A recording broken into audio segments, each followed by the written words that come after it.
sa general welfare at dignidad ng lahat ng mga Pilipinong nasa ibang bansa, ng lahat ng ating mga nakatatanda, at ng lahat ng mga persons deprived of liberty. Pero Mr. President, hindi tayo nagdi-deal sa sufficient facts. Wala pong indikasyon na ang ICC ay nagpapabaya sa pagbantay sa kalusugan at kagalingan ng mga taong nasa kustodiya nila. May panayam rin po, ilang araw ang nakalilipas, kung saan sinabi ng pamilya ni former President Rodrigo Duterte na he is well, even jolly, at kaya pa ngang makipag-usap tungkol sa maraming topic, kasama ang politika, flood control, at love life. Ang panawagan para ang gobyerno ay mag-advocate para sa interim release o house arrest ni former President Duterte, maaring nakakouch sa humanitarian terms. Pero nagmumukha ring isa pang halimbawa ng ating gobyerno na nagbibigay ng special treatment sa isang makapangyarihang individual. Tila ba'y isa na naman itong patunay na ang batas ay marahas sa karaniwang Pilipino, pero malambot sa iilang may kapangyarihan. Kapag ordinaryong lolo ang inakusahan ng nagnakaw, pwedeng kulong agad at di makapagpiyansa. Pero dito, gobyerno mismo ang lumalaban para bigyan ng house arrest ang isang taong akusado ng mga napakamabigat na krimen.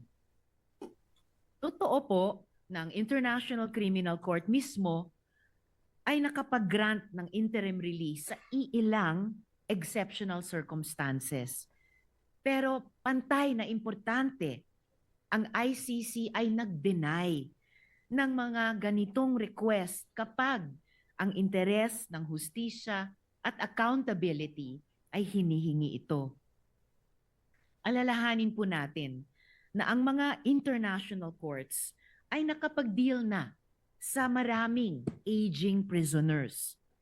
Ratko Mladic and Radovan Karadzic, both convicted for genocide and crimes against humanity, continued to serve their sentences well into old age.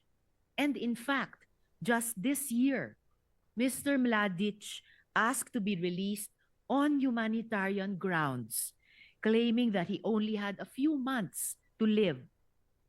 The court still denied him, ruling that his medical condition did not meet the threshold of an acute terminal illness that would justify release.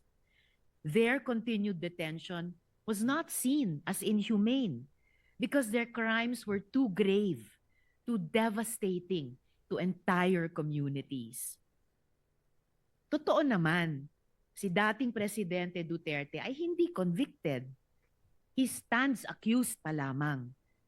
Pero kahit sa kaso ng mga accused persons, nagpakita ang ICC ng pag-iingat.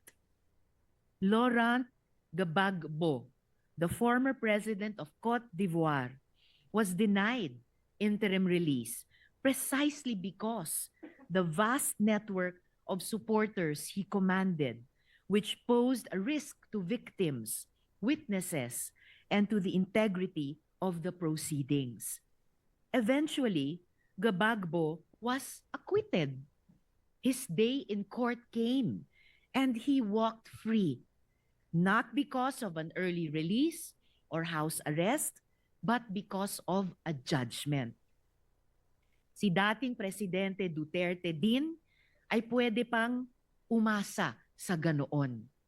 But the path there is through trial, not through early release or house arrest. Hindi ba't ang solusyon ay dalhin sila sa ospital sa The Hague, Netherlands, habang binibigyan ng angkop na tulong at suporta mula sa Philippine Embassy doon? Mga kasama, ang mga atrocities ng tinatawag na war on drugs ay hindi mga guni-guni lamang. Sila ay mga winasak na buhay ng libo-libong mga mahihirap na Pilipino. Sila ay mga hiyaw ng mga nanay at tatay na ang mga anak kailanman ay hindi na umuwi. Sila ay mga walang markang libingan at yung kultura ng impunity na hanggang ngayon nagmumulto sa ating lipunan. Hanggang sa araw na ito, yang mga pamilya ng mga biktima ay nagdedemand pa rin ng hustisya, katotohanan at accountability, habang patuloy din silang natatakot para sa kanilang mga buhay. Samantalang dito po tayo, nagsusulong ng humanitarian considerations para sa individual na mismong akusado ng mga krimen laban sa kanila at laban sa humanity. Noong 2016, sinabi ni Presidente Duterte na wala siyang pakialam sa human rights. At kahit iutos pa ang pagpatay, walang makakaaresto sa kanya. Immune siya dahil matanda na siya pagkatapos ng termino. Sabi niya, wala silang laban. Tama ba si Presidente Duterte? Ang resolusyong ito ang magiging sagot ng Senado sa tanong na iyan. Alang-alang sa pagrespeto sa hustisya, fairness, at alaala nung ang mga buhay nila ay ninakaw at winasak. Ipagpaumanhin niyo po, Mr. President at mga kasama, hindi ko po in good conscience masuportahan ang resolusyong ito. Bumoboto po ako ng no. Salamat po, Mr. President. Yes, proceed. Senator Lacson. Thank you, Mr. President. If only for purely humanitarian consideration and for a fellow Filipino who is incarcerated in a foreign land, hindi na po bale na siya ay tunuring kong kaibigan nung siya ay mayor pa ng Davao City. Hindi na po bale na kami nagkakasagutan madalas nung siya ay naging Pangulo sa mga isyu ng polisiya tungkol sa katiwalian, tungkol sa kanyang polisiya sa paglaban sa droga. Hindi na po bale lahat yun. Sa akin lang po, for a fellow Filipino na nando sa napakalayong lugar at nakakulong, I vote yes or in favor of resolution number 144. Thank you, Mr. President. Senator Lapid. Senator Legarda. Senator Marcoleta. Senator Marcos. Senator Padilla. Ginoong Pangulo, gusto ko lamang pong ipaliwanag ang aking boto kung bakit ako po'y bumoto ng oo, yes. Ako po'y isa sa mga nauna at nananatiling laging nasa The Hague. At marami po tayong nababalitaan doon, galing po sa mga Pilipino na nandun. Katulad po ng pagkabagok ng ating Tatay Digong. Ito po'y natagpuan na walang malay sa kanyang Bartolina at siya po ay nadala sa ospital at doon po ay alhamdulillah wala naman pong nakitang damage sa kanya. Pero hanggang kailan po kaya mangyayari yung ganito na wala pong tayong mababalita ang balita na gigimbal sa ating lahat? Nabanggit po kanina yung mga nakulong doon. Pero hindi po nabanggit ang isang namatay doon. Si Slobodan Milosevic ay namatay po daw ng heart attack sa loob ng ICC. Pero pinaniniwalaan po ng kanyang pamilya na siya po ay nabigyan ng maling gamot. Ito pong mga ganap na ganito, uulitin ko po, kailan po kaya tayo matatapos sa usapin ng politika? Kailan po kaya natin ititindig ang ating pagka-Pilipino at ating ipaglalaban ang kababayan natin na nakakulong sa banyagang bansa at nagdurusa at nag-aantay ng paghuhusga ng mga dayuhan. Ako po ay bumuboto ng no. Pinakinggan ko ang mga sponsorship speeches ng ating mga kasamahan.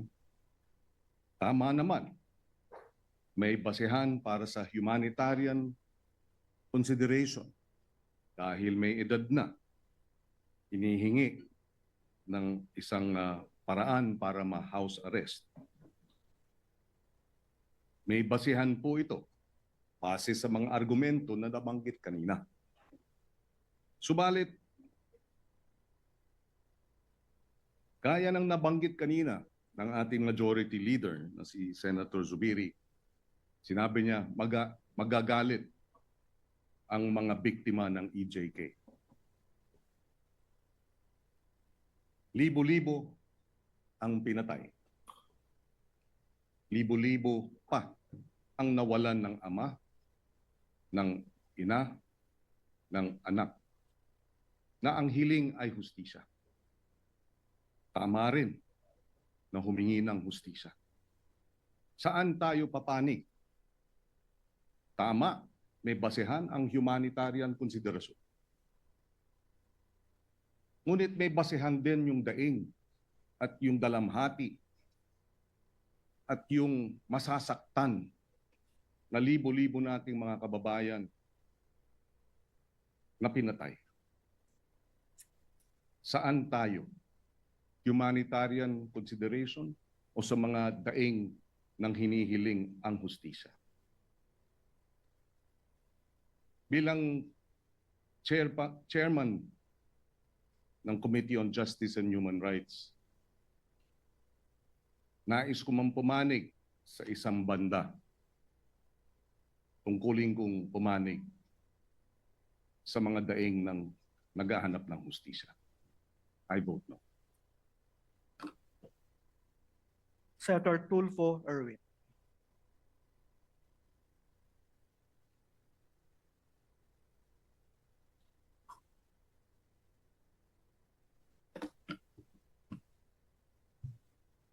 Mr. President, distinguished colleagues, and my countrymen,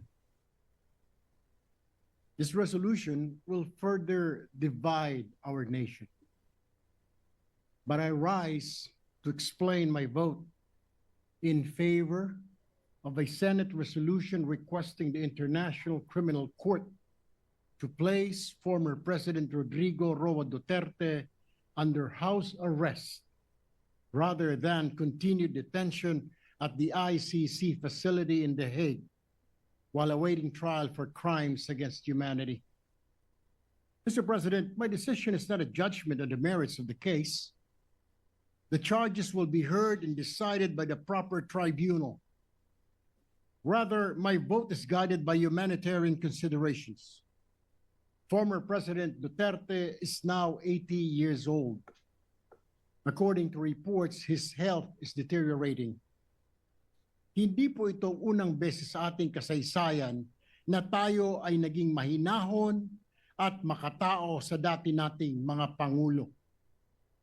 Noong 2001, si dating Pangulong Joseph Estrada ay pinayagang manatili sa house arrest. Ganon din po si dating Pangulong Gloria Macapagal-Arroyo na pinayagan sa hospital arrest dahil sa kanyang kalagayan noon. In granting the same to former President Duterte, we are not excusing accountability, Mr. President. As a nation that values compassion and respect for human dignity, kahit pa po sa mga akusado, we must show the world that justice is not driven by vengeance, but by fairness and humanity. Hindi po natin hinihingi ni walang sala siya sa kanyang mga nagawa. Tama po, sa libu-libo nating kababayan. We cannot just close our eyes.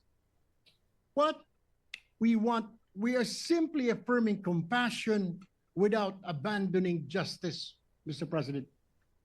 The law must be firm Yes, but it must be also be humane. Maraming salamat po. May God bless our people and our nation. Thank you, Mr. President.